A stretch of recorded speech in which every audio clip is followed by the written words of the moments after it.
Em nome do Pai, do Filho, do Espírito Santo. Amém. Ave Maria, cheia de graça, o Senhor é convosco. Bendita sois vós entre as mulheres, e bendito é o fruto do vosso ventre, Jesus. Santa Maria, Mãe de Deus, rogai por nós, pecadores, agora e na hora de nossa morte. Amém. São José, rogai por nós. São Felipe Neri, rogai por nós. Nossa Senhora de Fátima, rogai por nós. Em nome do Pai, do Filho, do Espírito Santo. Amém. Bom dia a todos. Nós estamos aqui na página 44 da biografia de São José, escrita por Jan Dobrazinski.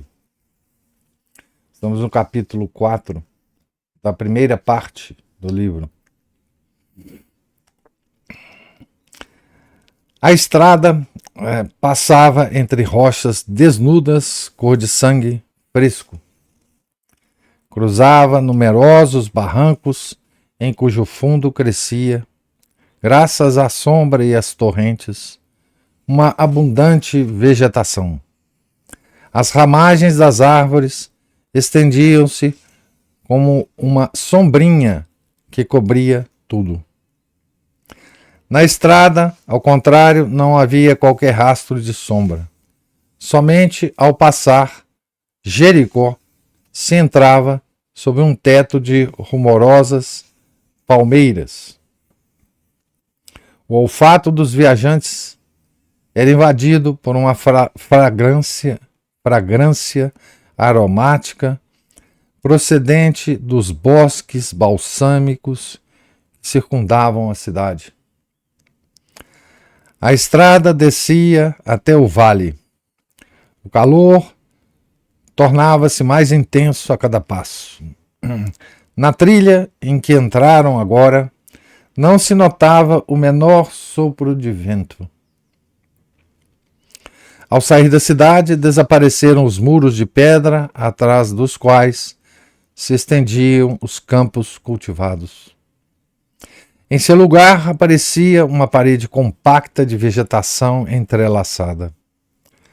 A espessura trançada de grandes flores brancas ou vermelhas exalava um aroma sufocante.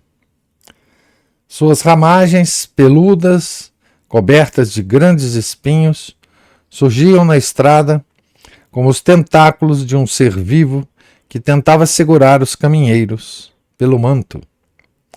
Se a pista não fosse transitada, a vegetação luxuriante teria apagado o caminho em pouco tempo. Mas as ramas que sobressaíam eram continuamente cortadas pelos viajantes que por ali passavam. Os peregrinos que iam da Galileia e das províncias além do Jordão para Jerusalém utilizavam esse caminho. Preferiam essa estrada mais longa e mais difícil à pista direta que cruzava a Samaria. O caminho era adotado também pelos mercadores de Damasco, Palmira e Babilônia. Essa rota não era apenas difícil, mas também perigosa. As ladeiras do Jordão, com sua vegetação selvática, davam esconderijo a animais selvagens, linces e leopardos. Não faltavam também serpentes venenosas e escorpiões. No declive oposto do rio, ao longo das trilhas rochosas dos montes da Pérea, surgiam bandidos de quando em quando. Para sua segurança, os viajantes de Jericó, que cruzavam o Jordão, uniram-se em grandes grupos. O pequeno grupo ao qual José se uniu era formado por 5 comerciantes acompanhados de um escravo mouro. Os mercadores viajavam montados em burros e levavam outros burros de carga com suas mercadorias. O escravo tinha como tarefa cuidar dos animais. Acompanhando os mercadores ia uma família de camponeses, composta do pai, a mãe e um filho de 8 anos. A família tinha um burro que era montado pelo marido. A mulher e o menino iam a pé. No último momento, quando iam pôr-se a caminho, uniram-se ao grupo 2 homens jovens. Por seu aparato, no vestir-se e seu comportamento, um deles deixava claro que era fariseu e rabino. Não erguia os olhos, como se quisesse evitar a vista de seus companheiros de viagem. Recitava escrupulosamente as orações de preceito, com ostentação, para que todos vissem que estava rezando. Seu manto, com as franjas rituais, arrastava-se na poeira atrás de si. Não dirigia a palavra a ninguém. Falava unicamente com seu companheiro. Este era um homem bem mais baixo, um tanto corcunda, com o ombro direito um pouco mais alto que o esquerdo. Tinha os olhos claros, extremamente fundos. A expressão do rosto denotava orgulho e obstinação. Levava também um manto largo sobre uma curta túnica. As dobras do manto deixavam aparecer uma espada curta pendente da cintura. Ainda que não trouxesse nenhum distintivo de sua pertença à seita dos fariseus, o rabino demonstrava por ele um evidente respeito. Os mercadores abriam a marcha da caravana. Iam um atrás do outro em fila indiana. Havia muita semelhança entre eles. Deviam ser irmãos. O guia era um homem robusto que trazia a barba tingida com henê. Era ele quem decidia as paradas e determinava a velocidade da marcha. O escravo negro caminhava junto a seu asno. Não lhe era permitido afastar-se um só passo de seu senhor. Quando se detinha, o negro descarregava os asnos, dava-lhes de beber e de comer. A família camponesa caminhava atrás dos mercadores. O homem balançava, cochilando sobre o asno. A mulher parecia muito mais jovem que o marido, ia atrás do asno, levando seu filho pela mão. Contava-lhe algo ou cantarolava sem parar. Quando cantava, movia-se no compasso, deixando ouvir o tilintar dos grandes brincos pendurados em suas orelhas. Quanto mais alegre ela parecia, mais triste parecia o filho. De tempo em tempo, queixava-se de cansaço. Então ela o tomava em seus braços e o carregava pacientemente, ainda que desse para imaginar o grande peso que seria para ela. Indo atrás dele, José os observava constantemente. Ouvia a voz caprichosa do filho, que não parava de pedir coisas à mãe. Sentado no burro, o homem também repreendia severamente a mulher. Quando se detinham, ele descia do burro, estendia no chão uma manta para recostar e deixava para a mulher as demais tarefas. Ela devia descarregar o animal, trazer o grande saco de palha atado ao pescoço do animal com as provisões de viagem e dar de comer a seu marido. Em seguida, cuidava de seu filho. Quando terminava de servir ao marido e ao filho, cuidava da montaria. Só então ela podia descansar. O marido não se moveu da manta, nem mesmo quando das moitas saiu uma víbora chifruda que foi diretamente em direção ao menino. Deu um grito para a mulher, que cochilava com a cabeça apoiada nos joelhos, mostrando-lhe o réptil. Ela se pôs de pé num salto, pegou uma estaca e afugentou a víbora. José levava um asno, mas não o montava. Carregara-o com suas ferramentas de carpintaria e avaliava que era peso suficiente para o burrinho de barriga branca e pelo claro. Gostava de seu mudo companheiro e cuidava dele. O burrinho correspondia a esses cuidados com fidelidade. Quando José o alimentava, este o puxava pela manga com seus beiços delicados. Caminhavam juntos e, de quando em quando, o homem passava a mão no pescoço do animal ou lhe dava umas palmadinhas afetuosas na garupa. O fariseu e seu companheiro fechavam a marcha da caravana. Eles conversavam e, às vezes, uns restos de sua conversa chegavam aos ouvidos de José. Falavam de certa mulher que tinha sido muito boa com os Aberim, fariseus. O que seria Aberim? Vamos ver aqui na Aberim, companheiros, sócios. Falavam de certa mulher que tinha sido muito boa com os Aberim, fariseus, e de um homem afetado por uma grande desgraça a quem foi preciso prometer uma bênção regeneradora, expressão entre aspas, em troca da ajuda prestada. Quando o fariseu falou essa bênção, seu companheiro começou a rir. Depois do que lhe fizeram, nenhuma bênção já lhe pode ajudar, disse zombando. Não te rias, disse o rabino.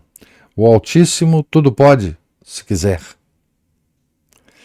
Não irá fazer milagres para um asqueroso goi. Goi é não judeu, né? É o bárbaro para o judeu, né? Temos necessidade da ajuda dos infiéis. José não compreendia a que se referiam. Por outro lado, tampouco tentava escutar nem compreender. Mantinha sempre um profundo respeito pelos segredos do próximo e uma aversão por tudo o que servia unicamente para saciar a curiosidade e distrair a serenidade do pensamento, que devia estar buscando o Altíssimo constantemente. Ao meio-dia, quando o calor se tornou insuportável, no caminho, o grupo de viajantes alcançou a margem do rio. O Jordão deslizava no fundo de uma profunda fossa. A corrente do rio era rápida, a água turva. Umas pedras e alguns troncos de árvores, meio apodrecidos, sobressaíam da água. A rapidez da corrente deixava atrás de cada obstáculo uma esteira prateada. A altura da margem e a frondosa vegetação dificultavam a chegada até a água. Seguindo, porém, ao longo do leito, o caminho finalmente os levou até o val. Os arbustos tinham sido cortados e a margem pisoteada. Umas estacas cravadas no leito do rio marcavam o val. Antes de começar a travessia, fizeram uma pausa mais longa na margem do rio. Os mercadores se recostaram no capim, deixando ao escravo a tarefa de dar de beber aos animais. O camponês mandou sua mulher fazer o mesmo. Ela tirou a rédea do asno e levou-o ao rio.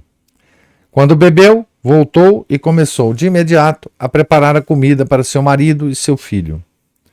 Os dois gritavam que tinham fome. Suada, a mulher ofegava com a agitação. De longe, José observava esta cena. Não podia deixar de desaprovar o comportamento do homem, apesar de ter presenciado muitas vezes fatos semelhantes. O garoto, que sem dúvida amava sua mãe, imitava instintivamente as maneiras de seu pai. Agora estava brincando na areia. Quando a mulher conduzia apressadamente o asno para o rio, ao passar, esteve a ponto de roçar com a orla de sua túnica no fariseu sentado. José viu que o rabino se desviou bruscamente, com um rito de aversão para evitar o contato. Comentou algo com seu companheiro. Dava a impressão de que este compartilhava de seu desdém pela mulher. Entretanto, José os ouviu falar respeitosamente de outra mulher que tanto havia feito pelos fariseus. Tomou conta dele uma sensação penosa. Realmente ele não conhecia os fariseus, mas sabia a respeito deles que eram pessoas que cumpriam escrupulosamente os preceitos da lei. Não costumava julgar mal a ninguém. Sabia que seus irmãos o chamavam de ingênuo pelas costas, mas preferia ser ingênuo, pensava ele, que ser injusto com alguém. Aquele homem, porém, pareceu-lhe realmente falso. Dá-me de beber, gritou de repente o menino em direção à sua mãe. Vou levar logo, deixa-me terminar, respondeu ela, ocupada com o preparo da comida. Vem comigo, eu te darei água, disse José ao menino. A mulher levantou a cabeça de seu trabalho e fitou José com enorme surpresa. Será que nenhum homem jamais a tinha ajudado? José pegou a mão do menino e desceu com ele até o rio. As águas do Jordão escorriam por um fundo rochoso. Resvalavam em cima das rochas e redemoinhavam furiosamente nos meandros da margem. Os raios do sol bailavam sobre o rio como moedas de ouro agitadas pela água. José ajoelhou-se, mergulhou na água o caneco que levava, encheu-o e o deu ao menino. Como te chamas? Perguntou quando o garoto terminou de beber e limpou a boca com o dorso da mão. Dimas, respondeu o pequeno. Dimas, filho de Merabote,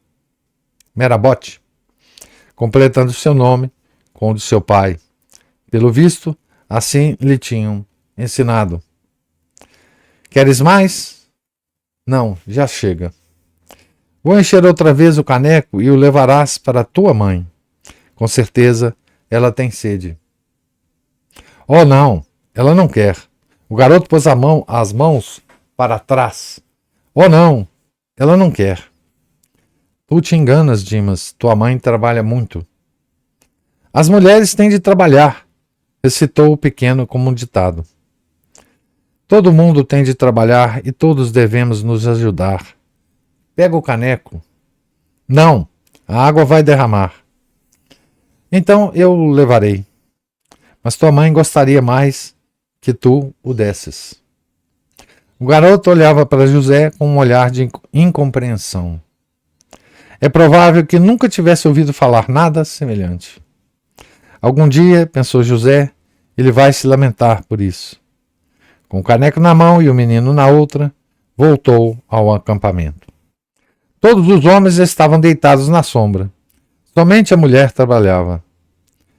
Ofereceu-lhe a água. É para ti, disse. Dimas bebeu tudo o que queria. Ela olhou para José, cheia de perplexidade. Em seguida fez-lhe uma profunda referência. Obrigado, senhor, disse ela, por ter querido ajudar uma pobre mulher como eu. Não digas isso, sacudiu a cabeça. Somos todos filhos do Altíssimo. Voltou ao lugar onde estava sentado antes. Tinha pensado que, com o calor escaldante, seu afastamento com o menino passaria inadvertido. Contudo, apesar de estarem comodamente recostados, os homens estavam voltados para ele. O camponês chegou até mesmo a apoiar-se no cotovelo. A ira se refletia em sua cara. Repreendeu a mulher, que inclinou profundamente a cabeça. Chamou o menino para o seu lado. Com um gesto, ordenou-lhe que ficasse junto dele. Do lugar ocupado pelo fariseu e seu companheiro, chegou até José o som de uma risada. O homem, a quem o rabino tinha chamado de Judas, exclamou com voz suficientemente forte para ser ouvido por José. Acreditou que ia comprá-la barato. A mulher que sorri a um homem desconhecido e aceita algo de sua mão alimenta desejos impuros. O fariseu pronunciou sua sentença, mas também em voz alta. Mais vale meter a mão no fogo que oferecer algo à mulher de outrem, citando a opinião de algum mestre. O marido que permite que sua esposa fale com estranhos é como o dono de uma casa pública.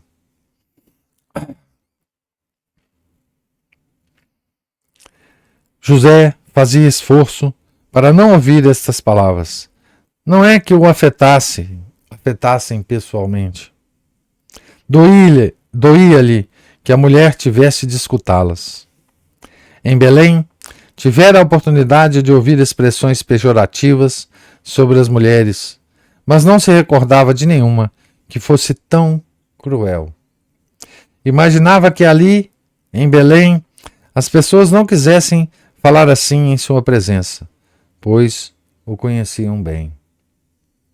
Afortunadamente, os outros deixaram de fazer comentários, acomodaram-se melhor e adormeceram. A mulher interrompeu sua agitação, sentou-se a certa distância do marido e comeu alguma coisa. Os burros espantavam as moscas com o rabo. A água do rio fazia ouvir um murmúrio quase imperceptível. José rebuscou em sua sacola e tirou um pedaço de torta. Antes de começar a comer, recitou uma beracá. Uma ejaculatória, né? Descansaram por uma longa hora. Logo o mercador de barba negra, azulada, se pôs em pé, gritando que era preciso retomar a marcha. O meio-dia havia passado. O calor persistia, mas o sol queimava sensivelmente menos que antes. Ergueram-se penosamente do solo e recolheram seus pertences. O escravo negro carregou os burros dos mercadores. A mulher colocou os arreios sobre o asno. Trabalhava com a cabeça muito baixa. José notava que ela não se atrevia a olhar em sua direção.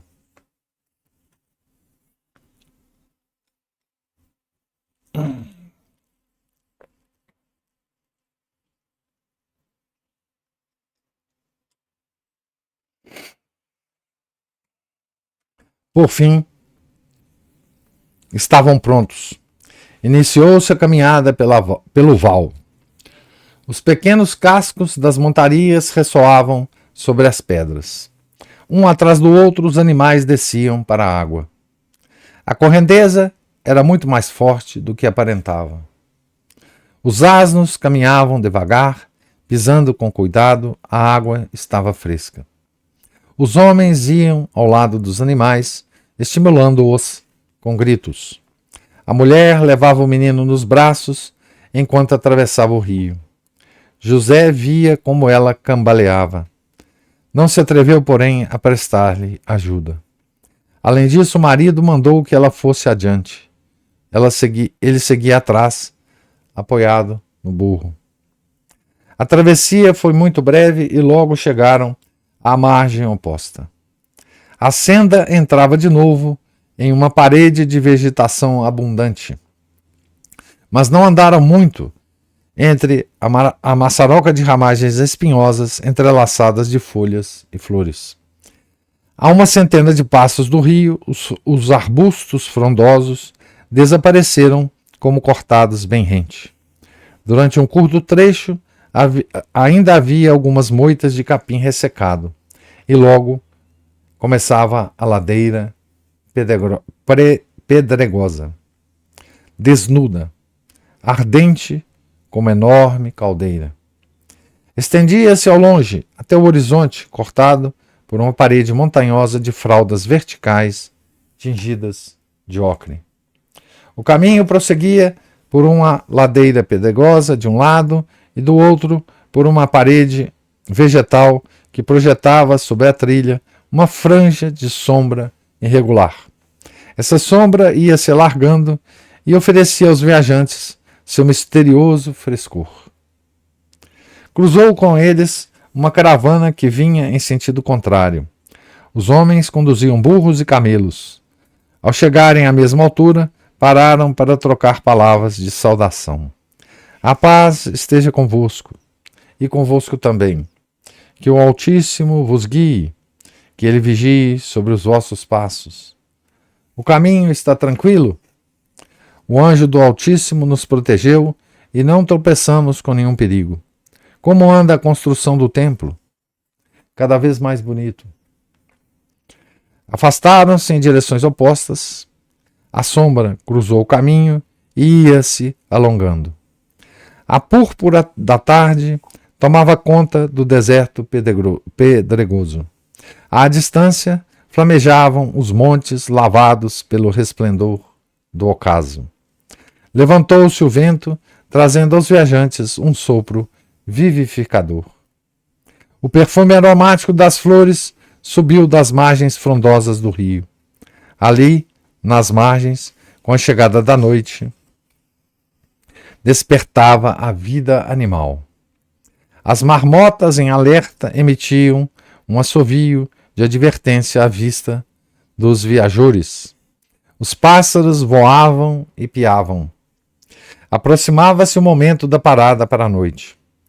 O local escolhido pelo negociante de barba negra para a parada devia ser utilizado habitualmente pelas caravanas que por ali passavam. Naquele lugar, os penhascos erguiam-se em forma de uma serra curva, e nesse circo acolhedor viam-se umas rodas enegrecidas, vestígio de fogueiras passadas. Restavam até mesmo galhos queimados pela metade e esterco ressecado. Resolveram montar o acampamento. Era preciso dar aos burros a água dos odres que tinham enchido durante a travessia do Jordão. O rio certamente não estava muito longe, mas separava-os uma muralha vegetal tão compacta e espinhosa que teria sido necessário abri-la a golpes de machado para chegar até a água. Desta vez, o camponês compartilhava as tarefas com sua mulher. Mandou-a com seu filho à procura de lenha, enquanto ele se encarregava pessoalmente do asno. Fazia-o sem entusiasmo. José tinha a impressão de que o homem não deixava de lançar-lhe olhares desconfiados enquanto soltava o burro dos arreios e lhe dava de beber. Acendeu-se uma grande fogueira, ao redor do qual todos se agruparam, pois ao dia quente sucedia uma noite fria. O comerciante Barbinegro anunciou que era preciso juntar lenha suficiente para que o fogo durasse até o amanhecer. José também saiu em busca de lenha. Encaminhou-se para o lado oposto ao tomado pela mulher. Ao pé de uma grande rocha, que se estendia maciçamente até a montanha, ele encontrou vários troncos, a tal ponto ressecados pelo sol que pareciam ossos. Com a ajuda de um machado, cortou os troncos em pedaços e, depois de trazê-los ao acampamento, fez com eles uma pequena pilha. Nem o fariseu, nem o seu companheiro acharam necessário fazer algo para o bem comum. Nenhum dos dois se incomodou em trazer sequer um pedacinho de madeira. Apesar disso, o comerciante Barbinegro não lhes chamou a atenção. O crepúsculo caiu subitamente como se uma sombra suspensa no gor do Jordão se tivesse erguido, cobrindo o céu. Gor é uma depressão geográfica. Na espessura, ouviam-se mais sussurros e murmúrios. Fizeram-se ouvir também vozes, gemidos, bramidos, latidos. Os viajantes arrumavam seus leitos ao pé da parede rochosa, separadas do rio pelo resplendor da fogueira. Cada um se enrolou em seu manto. O ar que soprava no deserto tornava-se mais fresco. Em troca, a fogueira despendia um calor muito agradável. O mercador de barba negra lembrou mais uma vez que era preciso pôr lenha na fogueira durante toda a noite. Antes de se deitar, o fariseu aproximou-se da rocha e, balançando por um momento a cabeça coberta com o taled, recitou suas orações. No compasso de suas oscilações, sua sombra agigantada mexia-se sobre a rocha, recordando as bicadas de um grande pássaro negro. José preparou seu leito em uma extremidade. Antes de envolver-se em seu manto, retirou-se até o descampado para rezar na solidão e na obscuridade. Ele sussurrava: Shema Israel, Adonai Eloenu, Adonai Errad. Que quer dizer, vamos ver aqui o que quer dizer isso. Sim, essa é uma conhecida oração hebraica, segundo o nosso índice, que quer dizer: escuta, Israel, o Senhor é um, Deus é um único Deus. Essa é a oração de José, né? Acima de sua cabeça abria-se a imensidão do céu, onde iam se espalhando as estrelas. Ali, entre as estrelas, vivia aquele que lhe havia ordenado esperar. Aquele com letra maiúscula. Né? Tinha mesmo ordenado a esperar, né? Era uma convicção profunda, ainda que não se baseasse em nenhum sinal.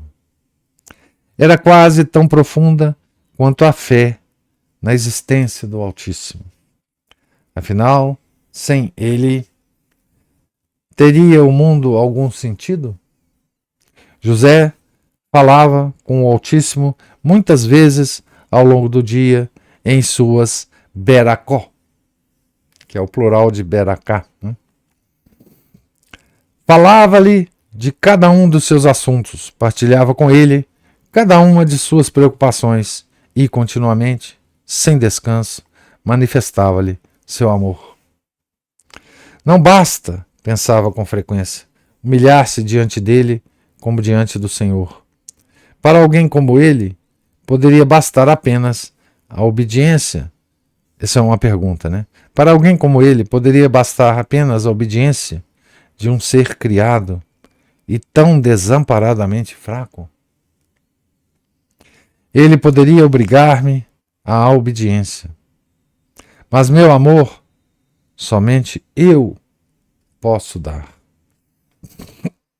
O Altíssimo não respondia, mesmo que José sentisse sua proximidade, tal como se sente a presença de uma pessoa oculta na penumbra. Às vezes, as palavras da Escritura se apresentavam de tal forma que soavam como respostas. Às vezes, como chamados. E quando lhe falava continuamente de seus sentimentos, muitas vezes, ouvindo a leitura dos versículos na sinagoga, encontrava neles um reiterado e afetuoso convite a esperar. Aquilo que devia esperar, não o sabia. Unicamente sentia que se tratava de uma coisa que ia transformar sua vida. Nem sempre aceitava este chamado. Sim, porém, mais que rebeldia, eram as dúvidas que o assaltavam. Às vezes pensava: e se eu estiver me enganando? E se nem for mesmo o seu chamado? Não ensinavam os sábios, doutores da lei, que um homem de sua idade devia encontrar uma esposa e constituir um lar? Não era também esta a voz do Altíssimo? Talvez o ressentimento de seu pai fosse justificado. Quando, porém, começava a rezar, dissipavam-se as dúvidas. Ao contrário, tinha certeza de que ele desejava essa espera. Desejava como se pedisse por ela. Esta consciência fazia-o sentir-se diferente da gente que o rodeava.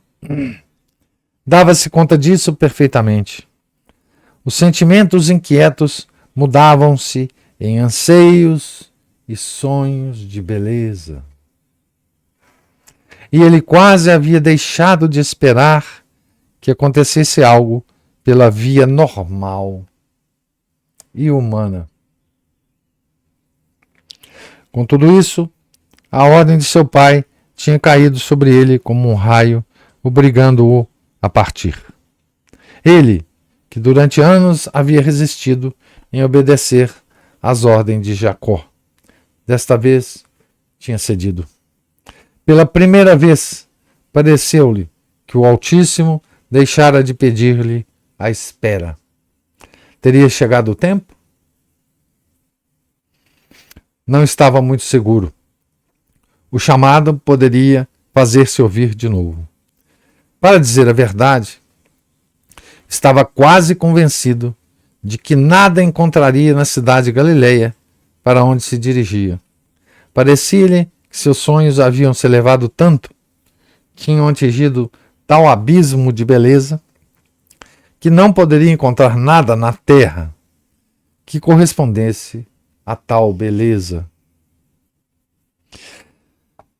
O Rei do Universo rezava. Rei do Universo rezava. Creio que tua vontade era que eu esperasse pelo que me vais mandar. Agora creio que foste tu quem me mandou abandonar o lar.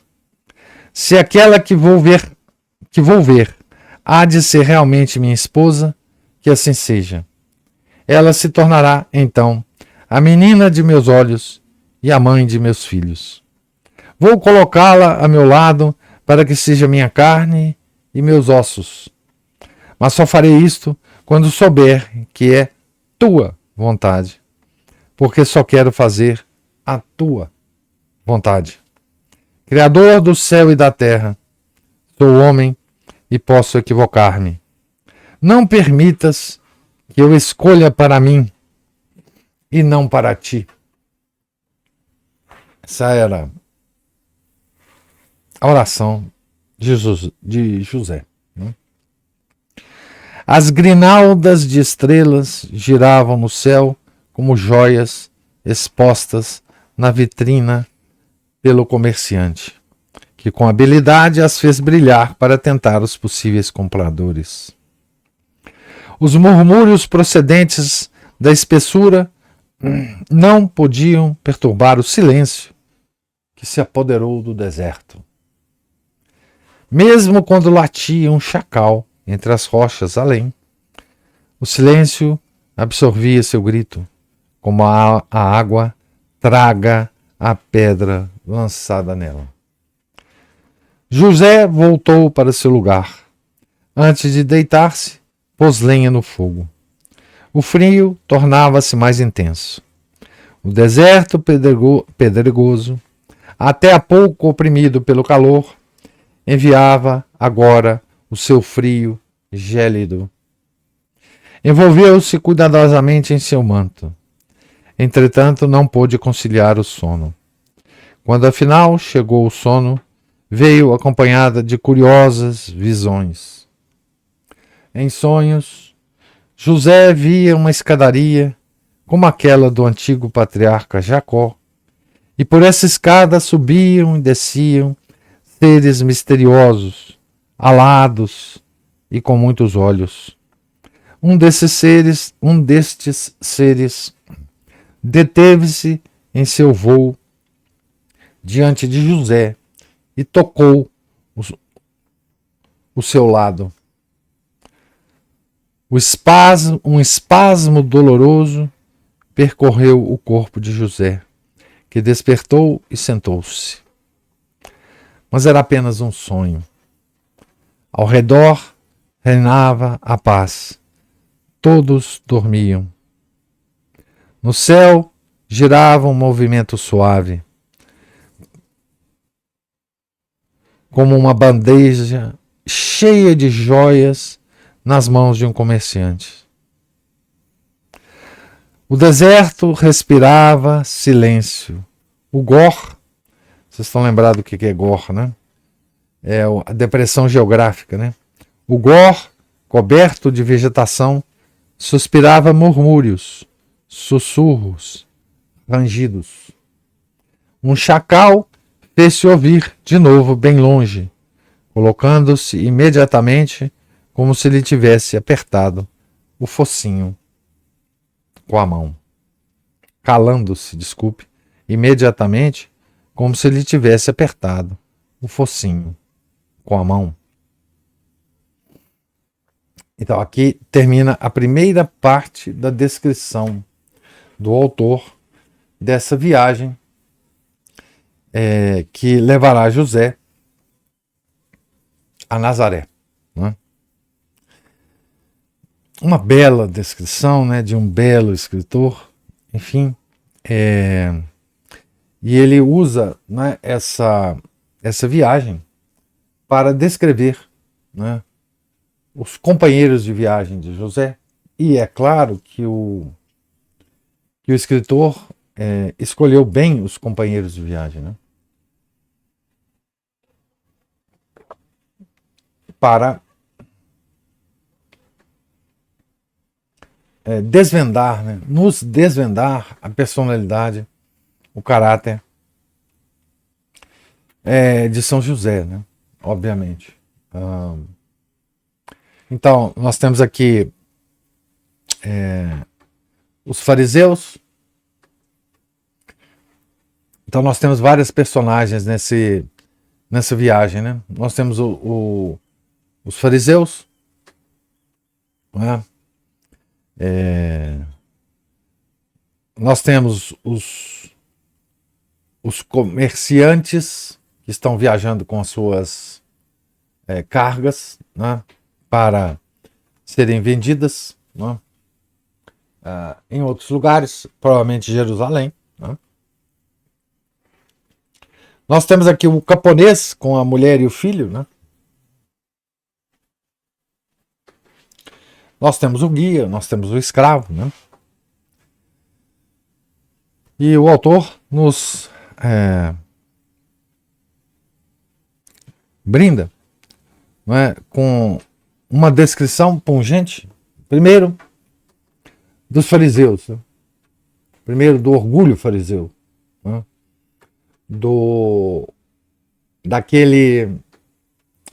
Daquela atitude, né, de superioridade intocável do fariseu, né? Certo? Daquele orgulho que faz o fariseu rezar em voz alta, mostrando que está rezando, né? Se comportar de forma rígida, diferente de todos os que estão em volta, né?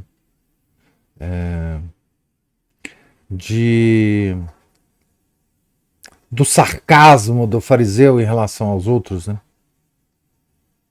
São os puros, né? E os outros são os impuros, né? O desprezo do fariseu pela mulher, né? Enfim, né? E tem a tocante situação, né, aqui de uma relação de matrimônio, né, entre o camponês e a mulher, e com o filho, né, que o autor, obviamente, coloca para, primeiro, nos mostrar a relação da mulher na sociedade daquela época, né, com a aceitação geral de todos, né, porque todos estavam vendo como o camponês tratava a mulher, e todos estavam vendo que esse era o tratamento normal mesmo que se dava à mulher, né? Então a mulher não ia no burrinho sentado, né? Você veja que a situação aqui justamente para a comparação que vai se fazer com Maria, né, indo para o recenseamento, né? Que nós vamos ver aqui como é que eles foram mesmo, né? E Maria foi sentada no burrinho, né? A relação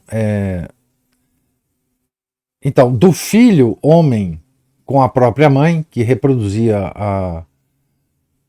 a relação do pai, né? E como que José delicadamente interfere nesse equilíbrio cruel que o matrimônio na época tinha, né? Fazendo uma delicadeza, obviamente, né? Levando o filho para tomar água e depois trazendo a água para a mulher que estava lá na labuta, enfim, para alimentar o burro, para fazer, enfim, a comida do marido, etc, etc, etc. Enquanto isso, espantou os fariseus, né? O camponês, coitado, ele ficou furioso também, né? Porque o que esse cara quer com a minha mulher, né, e tal. E a, a maldade do fariseu é impressionante, né? No comentário do fariseu, né?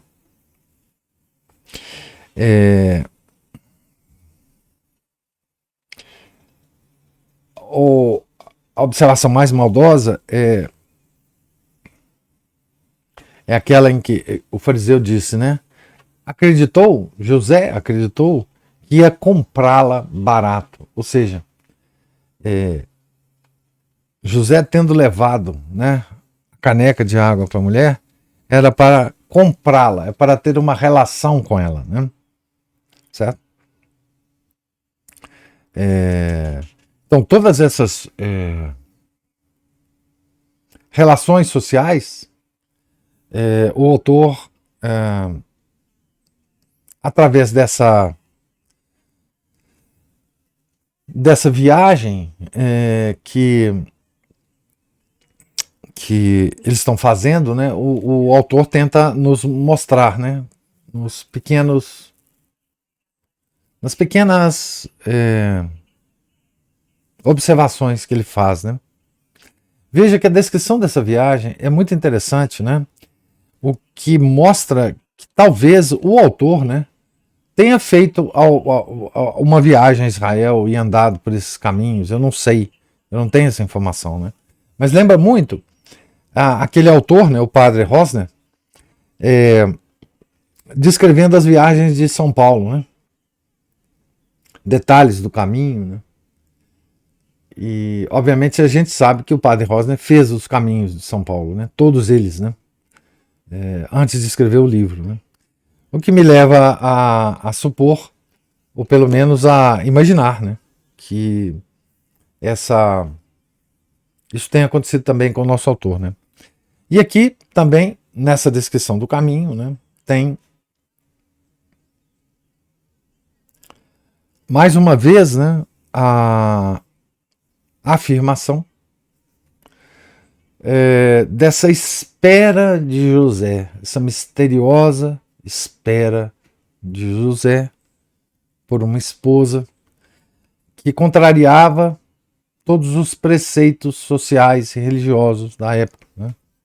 José, naquela idade, ele era considerado velho, né, para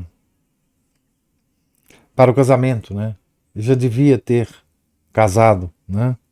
Isso era uma desonra para o pai dele, uma espécie de desonra. E José esperava pelo Altíssimo, porque no fundo ele sentia que era isso que o Altíssimo esperava dele, mas com profundas dúvidas, né? Dá para notar isso também, né? Com profundas dúvidas, tá certo? E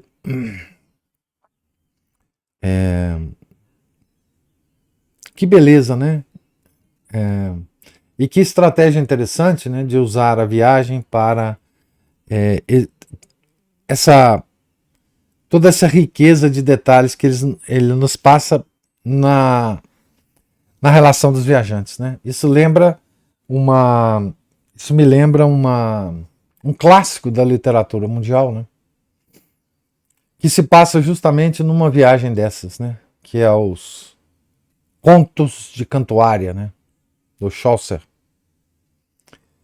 que todo o romance, né? Esse é um dos romances fundadores da língua inglesa, né? Se passa também numa viagem de peregrinos e a relação entre eles, que se encontram numa estalagem e se descobrem peregrinos, né?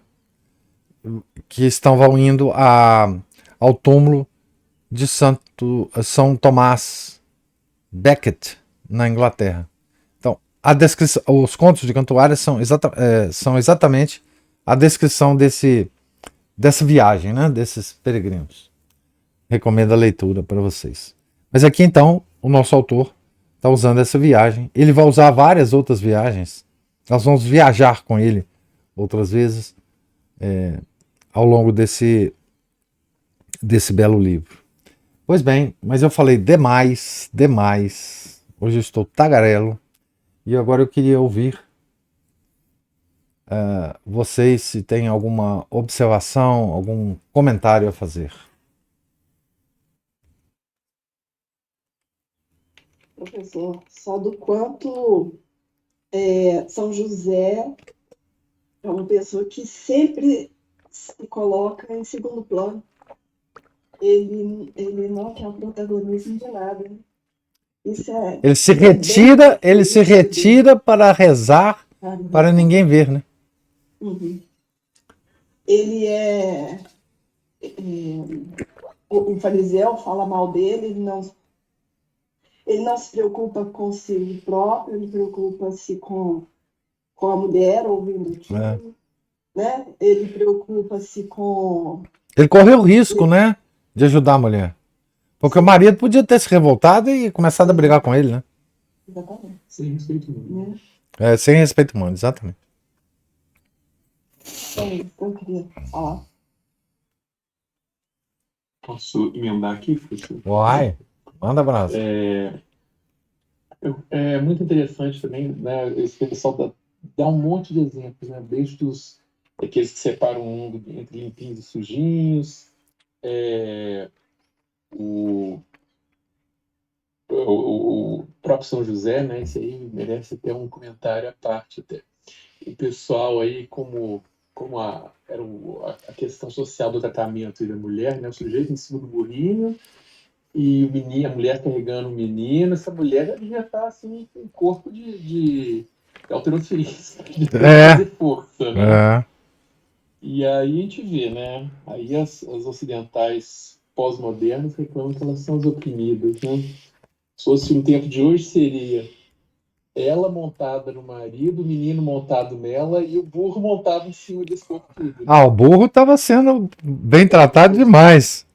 O senhor vê como é que são assim, a completa inversão de tudo, né? O bicho acima de tudo, né? Deus nem colocam Deus na equação.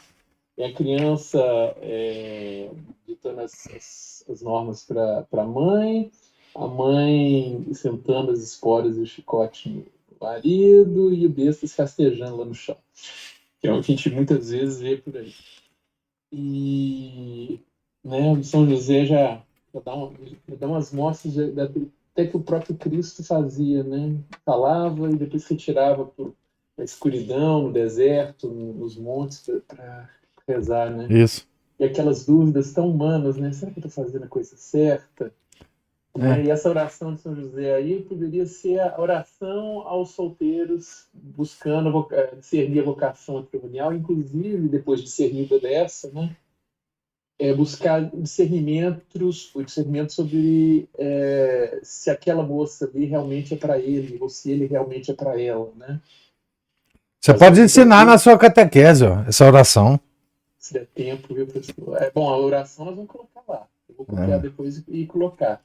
Agora, a catequese, eu tenho na programação nossa lá, dá uma catequese breve, quando for tocar sobre o assunto, eu tenho muito também sobre essa questão que muita gente...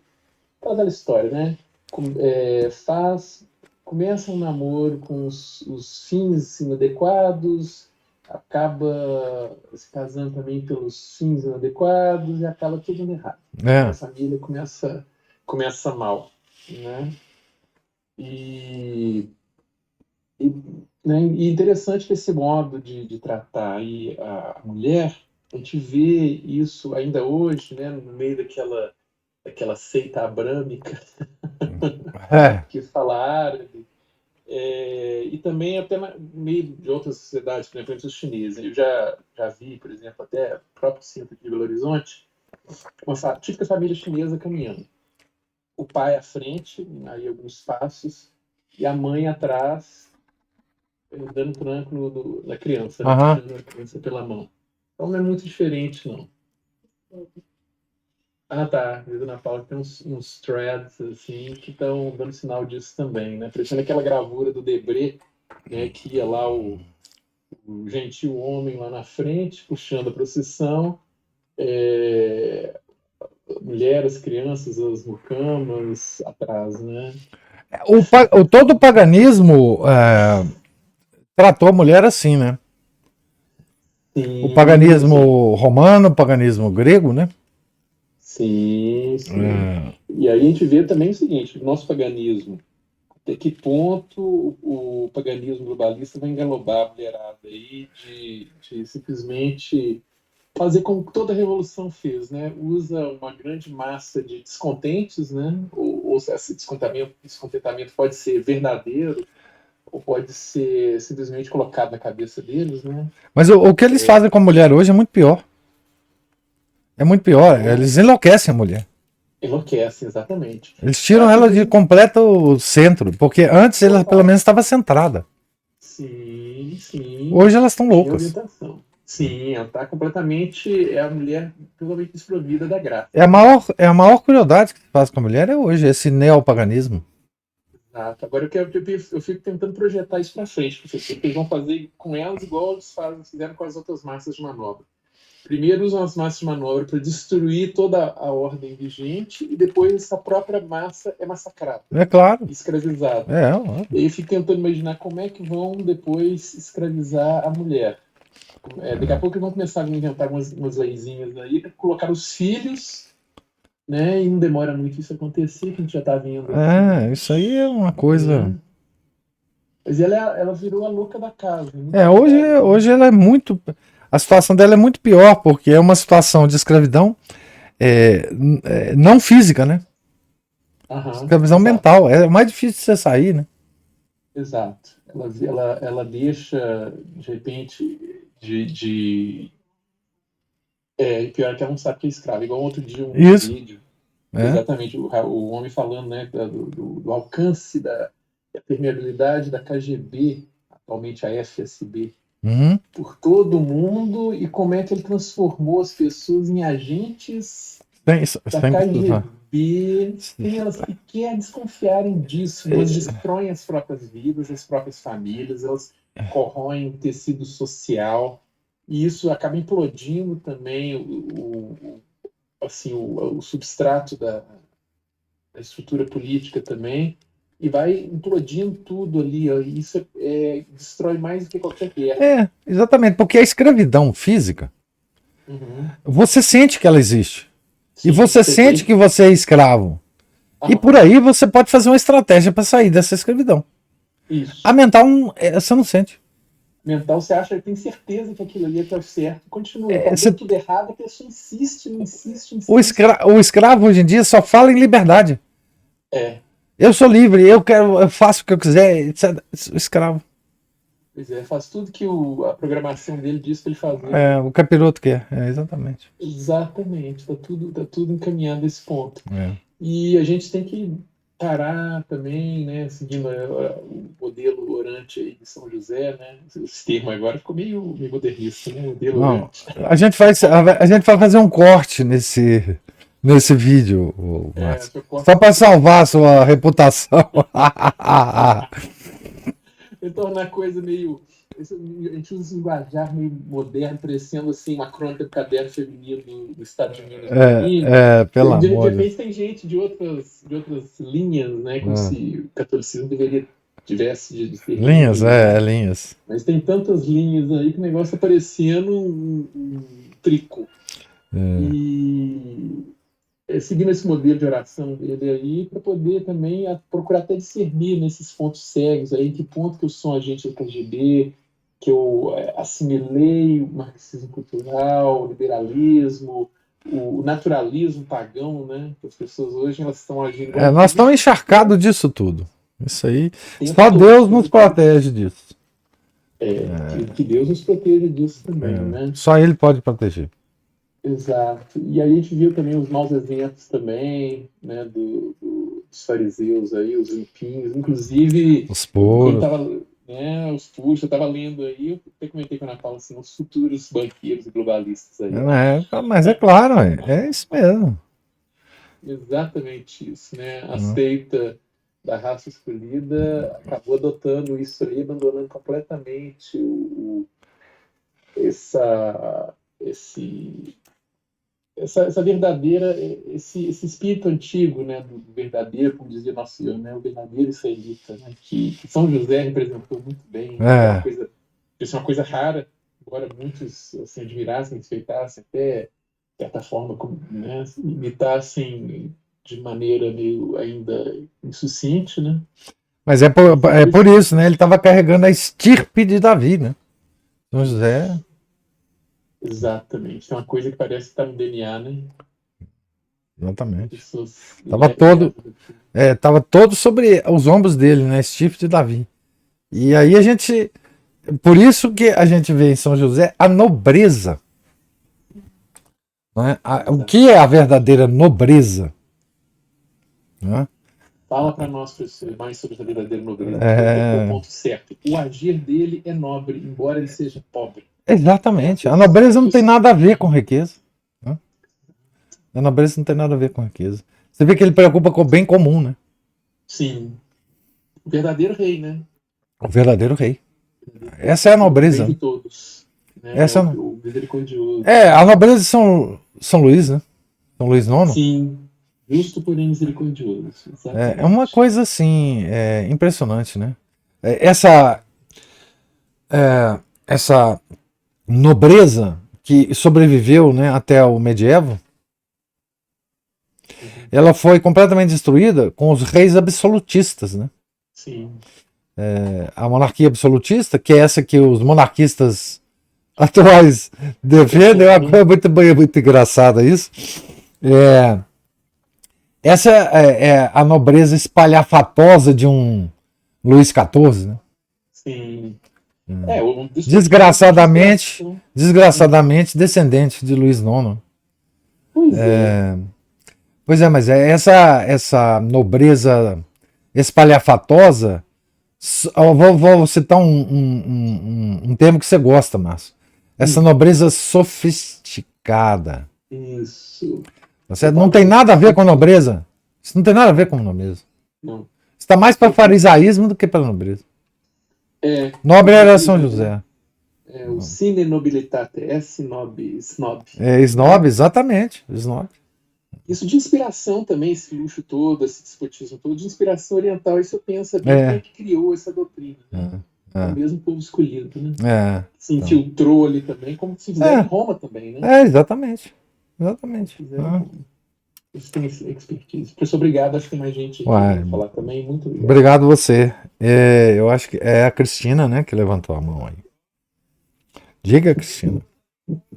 Ô, professor, sobre a nobreza, a melhor definição que a gente pode dar é essa imagem de São José indo buscar água, levando a criança para beber água e sugerindo, né, que ele leve o copo, porque nobreza é serviço. O que define a nobreza é a capacidade, é o caráter do serviço. É a pessoa que serve. Exatamente. Serviçal.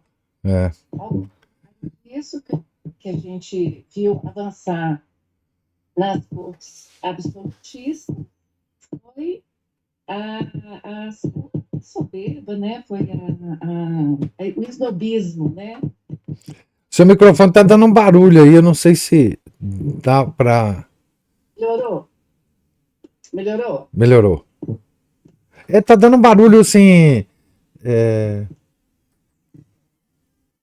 Parece que você tá batendo no microfone, ou alguma coisa tá batendo nele, ele oscilando de alguma forma. O contato tá, sei lá o quê. Agora eu cheguei mais para perto aqui do transmissor. Ah, tá. Agora fica beleza. Vai. Mas de qualquer forma a gente tá ouvindo bem. Mas o nobre é a antítese do snob, né? Exatamente. O snob é aquele que desfaz as pessoas, e o nobre é o que serve, é o que faz Serve e protege. serve e protege. Assim, ao longo das sociedades, né, uma configuração assim de posição até física, né, do homem, da mulher, dos filhos em determinadas situações, e ela denota isso, né? O serviço, a nobreza, a proteção. É muito interessante. Agora, queria comentar que alguns meses, acho que tem anos que eu vi isso, essa situação do marido colocar a mulher para trabalhar e não fazer nada. Eu vi uma reportagem pode ser até da National Geographic, professor, mas acho que não era, não. Era uma reportagem de algum órgão parecido com o Unicef, ONU, ou então alguma ONG relacionada. Assim, eu lembro da fonte como algo assim. Mas existem países africanos, ou um determinado país, que os homens não fazem nada. As mulheres trabalham na lavoura, colhem e Tá vendo? tudo mais, não sei o que, não sei o que. Então, isso é só para corroborar que às vezes as pessoas podem achar assim, né? Que esse autor, como ele está fazendo um romance, ele Tá exagerando. não exagerou, não. Isso existe até hoje, mas a gente sabe que existe escravidão. E, para finalizar, eu concordo plenamente com o senhor sobre a questão da escravização da mulher hoje, da total falta de liberdade de quem se arvora a dizer que é livre, porque faz o que quer, não faz. Não faça. Tem um ato nosso que não seja mimetismo, que não seja, digamos assim, profundamente arraigado, assim, a nossa consciência é uma consciência antropocêntrica, e todas as vontades que nós tentamos, todos os nossos desejos, né? Desejos que nós tentamos diariamente, o açúcar diário nosso, é o que quem nos disse que nós somos o centro do mundo nos oferece e nos faz desejar, né? Tem essa cultura que nos fez crer que nós somos o centro do universo, criou também o nosso desejo. Então, nós somos escravos. E outra coisa. Burros com a cenoura na frente. Isso. Não tem. Os globalistas, essa gente toda aí e tal, eles não precisam fazer mais nada contra a mulher. Não precisam manipular mais, não. Não, já está totalmente dominado. Deixa a mulher criar carreiras, fazer sucesso. Olha, tem sim mulheres especiais, mulheres que são muito inteligentes, que são brilhantes e são capazes, como a gente viu, né, mulheres que foram abadesas, rainhas poderosas e boas e tal. Claro que essas existem, mas a grande maioria não é assim. Os melhores existem, né, professor? Vamos concordar. Os melhores existem. Melhores que nós existem. Não, e o problema não é nem a carreira. Hoje em dia, porque assim, o problema são essas mulheres que estão completamente dominadas mentalmente nessa ideologia woke. A ideologia do transgênero, a ideologia do do cabelo roxo, porque essas nem grandes profissionais elas serão. É a ideologia que faz com que o presidente da casa dos Estados Unidos tenha uma assessora de imprensa como aquela moça, que é transgênero. Né? Uma moça completamente inexplicável. Né? Você pega a tradição de porta-vozes do governo americano e depois entra com essa moça, ou aquele general, né, da Marinha, não é Marinha, não é general, é almirante, né, que é transgênero nos Estados Unidos. Então, essa coisa, ela já foi muito... essa coisa da profissional da década de 60, 70. Hoje em dia, a mulher, ela se rebaixou a coisas inimagináveis. Inimagináveis. O professor, realmente, é isso mesmo que você falou. A coisa já está... Às vezes a gente esquece, né, do que nível que chegou.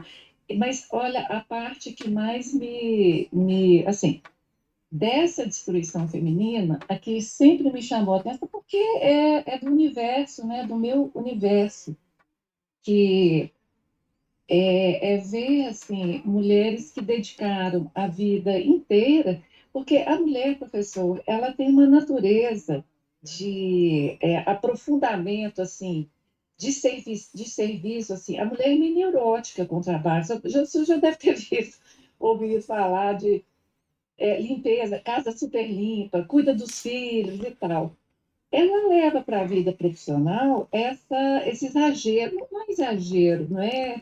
Essa dedicação, essa coisa de fazer bem feito e tal. Sei Mas disso. a coisa já está assim, mais do que 5.0 nessa cultura woke. Isso aí já era. Se você hoje for uma boa profissional, mulher criada aos modos antigos para ser uma boa profissional, você já está anos-luz de avanço em relação à mulher hoje, que está sendo formada. Quer dizer, não está sendo formada. Né? Eu não sei o que mais vai vir por aí, não. Bem, assim, tá difícil, viu? Porque outro dia eu comentei, né, que sobre essa cultura woke, eu fui dar uma opinião e ficou estranhíssimo, assim, né? Eu achei muito engraçado que nesse contexto da conversa, uma que estava concordando comigo, eu falei, o problema é o modernismo, esse modernismo está destruindo e tudo mais. Claro que eu me referia à heresia, né? Assim, uns 10 minutos, alguém falou assim, eu queria ver as pessoas viverem hoje sem a máquina de lavar roupas. Aí eu falei, meu Deus do céu, eu não vou explicar aqui, a que modernismo eu me referia, eu não vou perder esse tempo. Ah, não. E depois é o seguinte, o homem viveu uns 5.000 a 6.000 anos sem máquina de lavar roupa, né? Pois é, mas olha, professor, essa mulher profissional é a que está de braços, coração e mente aberta para receber essa cultura woke e achar muito normal casamento entre o mesmo sexo. Não. Tá tudo normalizado agora.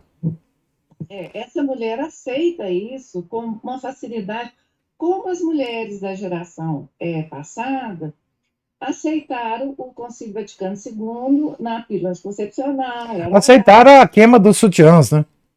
O desquite, o proibir. Então, cada geração vai avançando com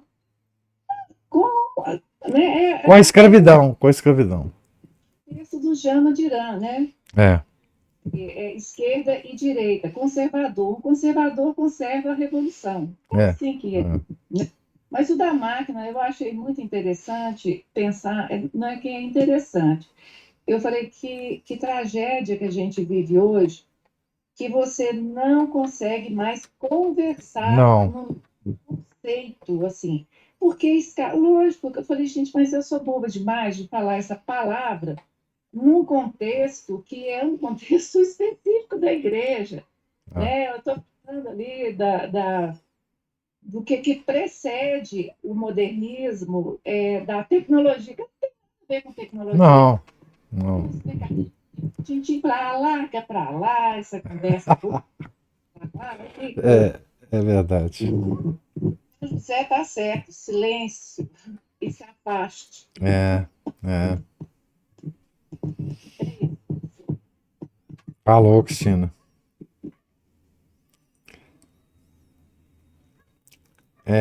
Alguém quer fazer mais alguma observação? Comentário?